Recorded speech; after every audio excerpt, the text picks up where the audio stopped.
Nigeria have the greatest concentration of black people on earth under one roof in one country. Let's talk about the impact of that. But the Nigerians are the most smartest people on the planet. I promise. There's no...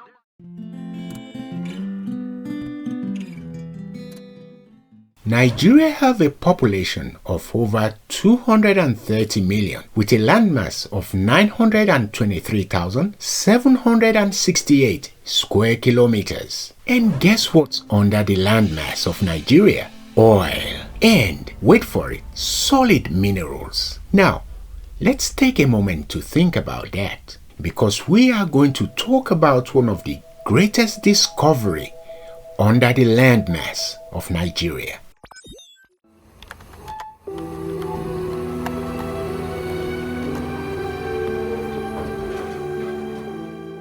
Congratulations are in order, Governor Sule. Let's talk about this big 4,000 metric tons daily lithium plant that is making Nasarawa on the world map and Nigeria excited as well.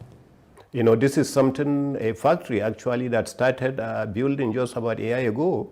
And because of the rapid nature of building the factory today, it's been commissioned. The good news is that they have enough material in one location to be able to produce this 4,000 per day for the next 15 years or so. Historically, companies come into Nigeria, mine our solid minerals, and freight it away as raw materials to their respective countries. But this time around, it's different. Nigeria has finally leveled up. Nigeria has gotten itself a brain, I might say. The deal right now is that if you want to tap into Nigeria's solid minerals, you need to employ local people. As I'm talking to you, there are over 1,000 Nasarawa State indigenes who are working right now at this particular site. You know, so for me, that's just what this is all about. Nigeria is now in a position to influence the green revolution of the world. This is happening in the land of the greatest concentration of black people on earth.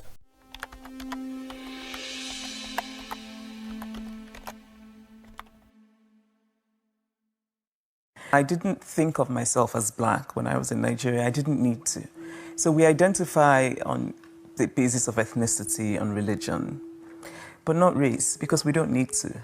When you are in a country where all of the institutions is black, everything headed by black people, this have an impact on you as a human being. The human psyche is very important in shaping us as human beings. Think about that for a moment.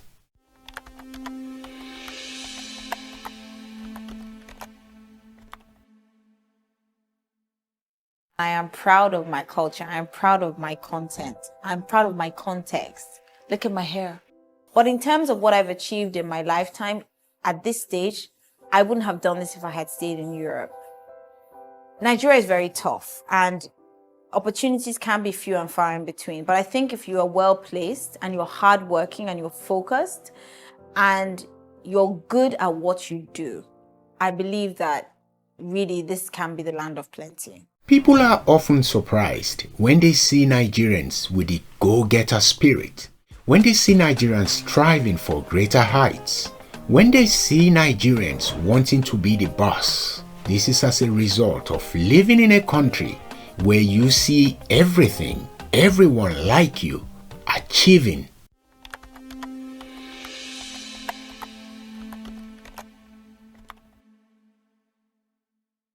The World Bank is a global financial institution. In its latest report, which ranked economies based on gross domestic products, GDP, the institution reaffirms Nigeria's position as Africa's largest economy, despite challenges. Nigeria's economy is huge. If you have a huge economy, let's think about the impact of that in one moment. Nigeria, and specifically Lagos today, is where China was 3 to 4 decades ago. David Frame has lived in Nigeria for 30 years. He hopes Echo Atlantic City is his legacy. Echo Atlantic could be that catalyst to establish Lagos as that financial hub. The UK, the USA, Canada, China, they all have interest in Nigeria. I just want to point out that you have seen $300 million worth of Chinese investment in lithium processing capacity. So are we going to see more of that? And how is that transforming the industry in Nigeria? It will create more jobs. And then along the value chain also, it would give investors more confidence to set up assembly plants for electric vehicles and ultimately to produce electric vehicles from Nigeria. And we have to bear in mind that Nigeria provides the entry point to the African Continental Free Trade Area.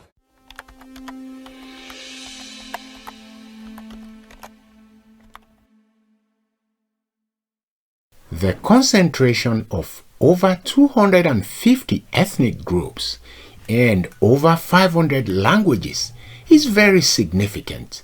Think about that for a moment.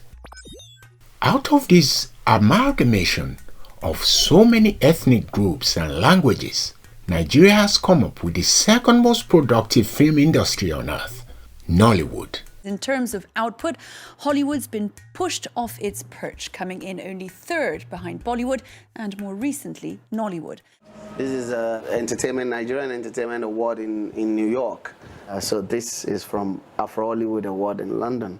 My target was not just Nigeria, as a market. My target was to do a film that anybody can see and can watch. So to a large extent, a lot of young filmmakers in Nigeria and even the older ones, now believe that, look, if you take extra effort in increasing the quality of your films and all of that, and your story is still good, then you stand the chance of cutting across more.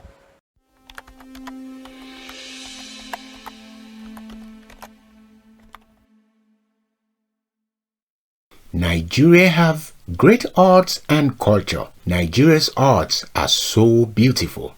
Everybody wants a piece from the greatest black nation on earth, Nigeria.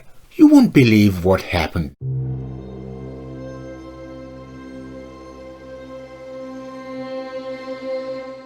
A once mighty kingdom, now part of Nigeria, whose bustling modern-day streets are still defined by the brutal invasion of the British back in 1897. Here in Benin City, that invasion is commemorated in life-size pieces of street art. But the world-famous symbols of Benin's past, the so-called Benin bronzes, cultural artifacts which were wrenched from their homes, have still not, in the main, been returned to their original owners. And on the front line of all of this painful history, the British Museum.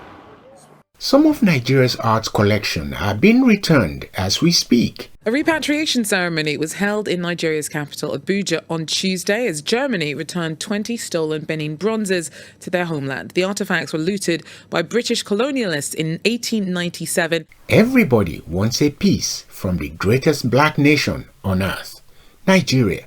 That's something for you to be proud of. Please give me a like and follow. See you in the next video.